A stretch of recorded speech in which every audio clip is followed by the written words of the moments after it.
you've tried everything you can to get your Revo or t-maxx to shift. You have set the set screw, which is right up under here. Still not shifting. Well, at this point, you're going to have to pull your transmission. First, with this, you're going to have to, you may have to move the engine out of the way a little, and it's not hard to do that. Just loosen the mesh screw and tilt it to the side. Remove your front and rear skid plates.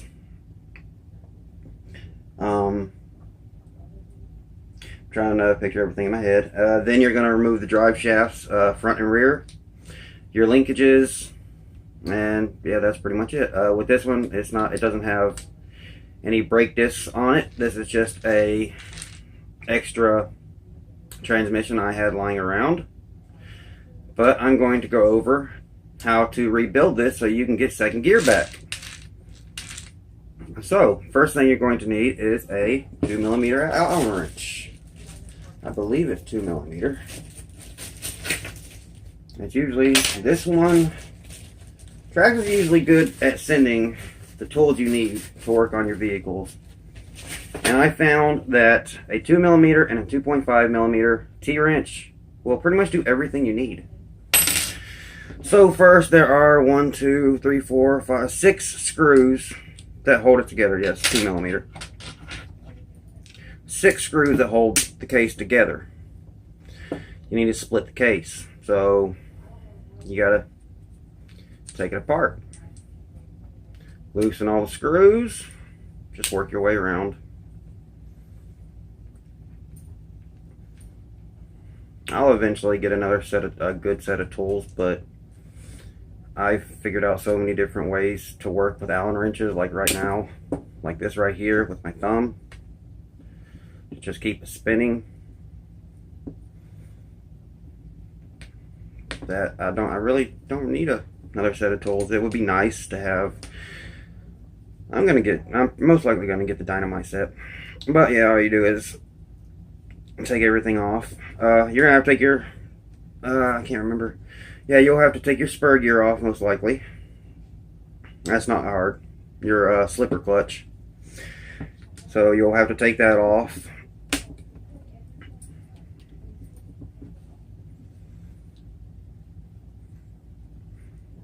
And remember, when taking these apart and putting them back together, you're going to have your brake shoes here and a disc. So when you put this back together, you have to make sure that this part right here goes through the disc itself, because if not, you're going to have to take your shoes off, put the disc on, and then put your your brake pads back on.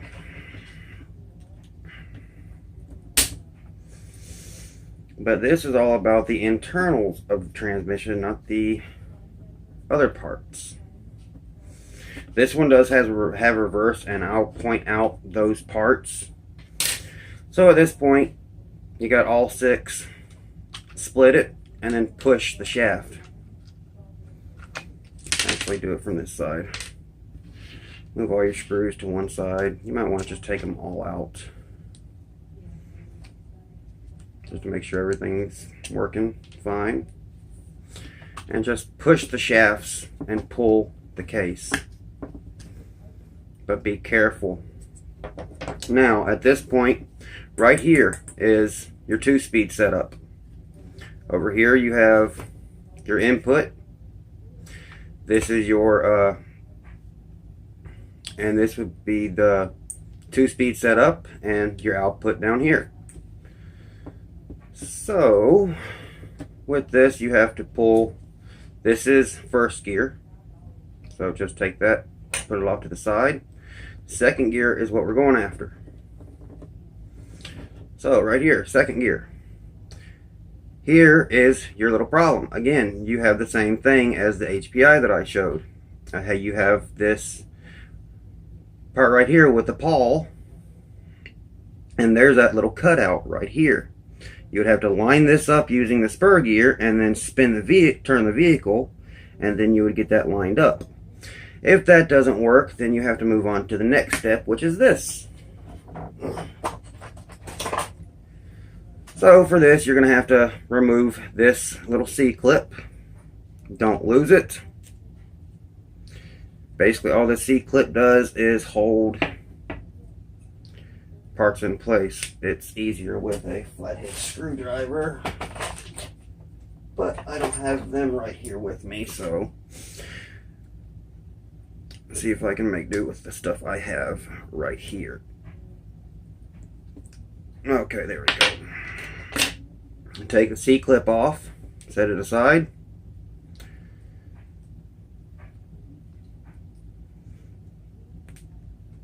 Oh yeah, duh. At this point, you're gonna have to push out the pin. This holds the pin in place in the right here for the output. This is the output gear. First gear and second gear spin this shaft, and then this right here outputs to this gear right here, which mine has second. I have another transmission sitting around somewhere that is not a 2-speed, but also make sure when you're doing this you keep up with all your shims. Like there's a shim right here, because you want all those shims to be in the right place. If it's not shimmed correctly, you'll have binding and things like that. So now you have to push that pin out. So grab I usually use just what I always say, what I have laying around. Usually a small Allen wrench will do it, like a 1.5 or 1 millimeter, or a little shaft. And out comes the pin. Whoa.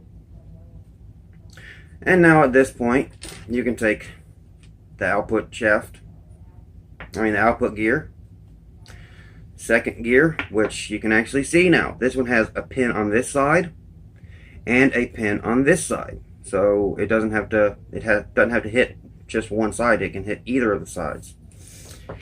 Here is your second gear unit. So now at this, you don't have to take this off.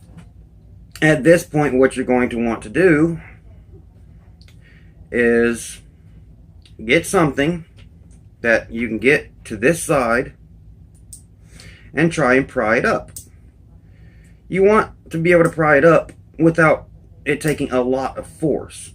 I mean, if it takes a lot of force, then that means it's going to take a lot of RPM. So right now, mine's actually set quite well. I could tighten it a little, and while it's out, I probably will. 2 millimeter, about a half a turn. But these will bind up from time to time, especially if it's an old transmission. You'll have to take it apart. So now that you've done that, you just put everything back together. Put that on, your output gear, line it up with the hole in the shaft, put the pin in,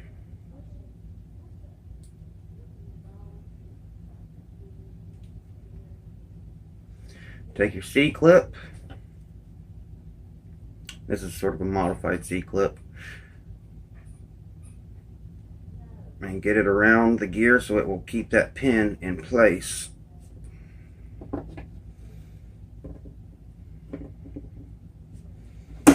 Whoa.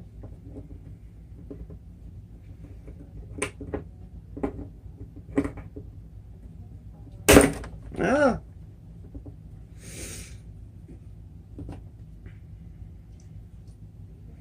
So yeah, this is when having the exact tools would really help.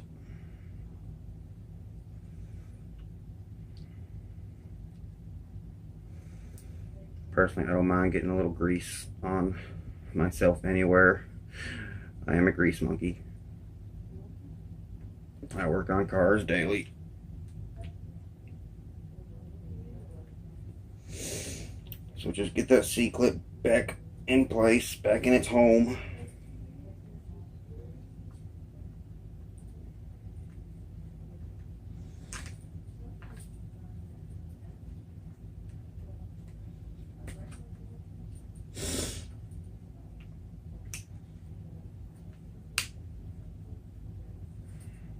And this one's being a little shit.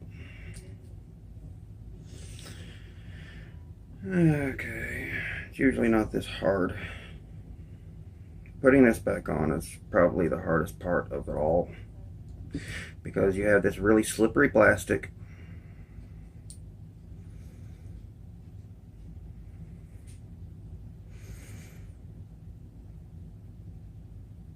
There it goes. So now that's going to hold that pin back in place.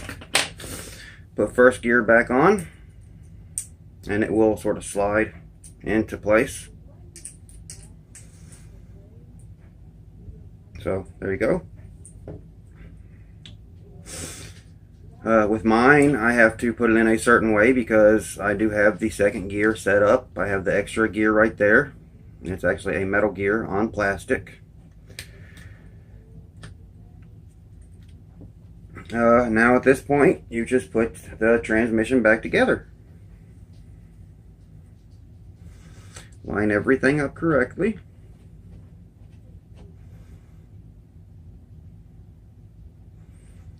Just sort of look at it and then okay, that would be the right way right there.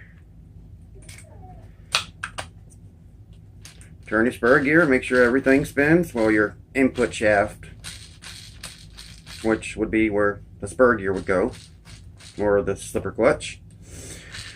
If you want, you could put a Dremel or something on this and see if it catches.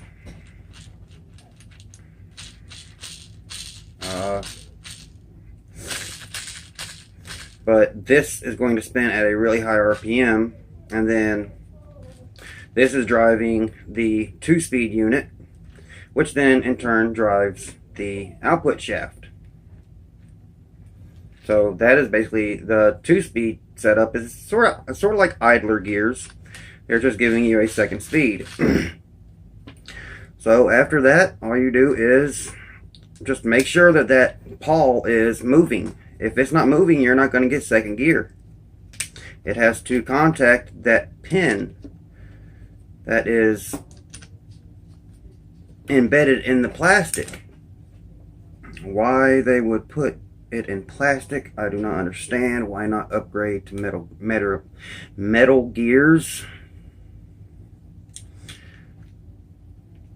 Personally, if it's a certain number like 6, I'll skip a screw. I'll do a screw, skip the next screw, do the next screw. So it's sort of doing a star pattern.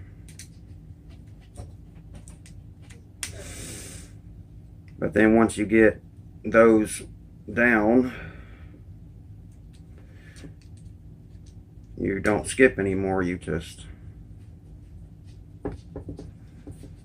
And the t-maxx transmission is pretty much the exact same. The internals are very similar. Funny enough, the Revo came with a 2-speed. So if you want to go with a... no, it comes with reverse. So if you want to take out the reverse and put in forward only, all you have to do is buy the shaft, and it comes with a couple extra gears. But for the t-maxx, it costs about $45 to put in the reverse kit, because it comes with not only the gears and all the shafts, but also a servo. But now at this point, once you get everything tightened down, turn everything over, make sure everything's working. But there's really no way to know if it's going to shift unless you can put some type of driver right here and drive this at a high speed, like your... Let me see if a Dremel would work. I don't think so, but we can try.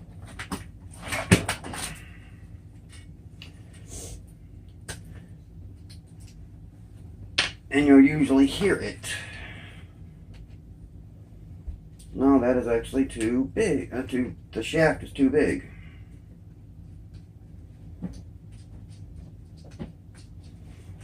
But I'll see if there's another way that I can go about doing it.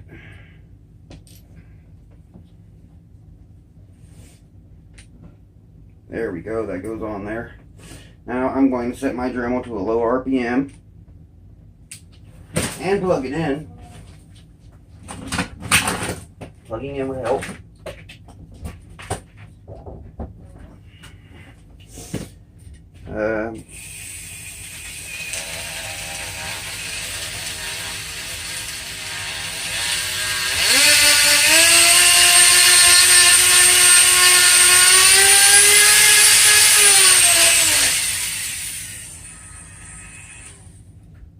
Okay, that was actually turning it the wrong direction. If you have a reverse transmission, that's the way you could do this also. To see.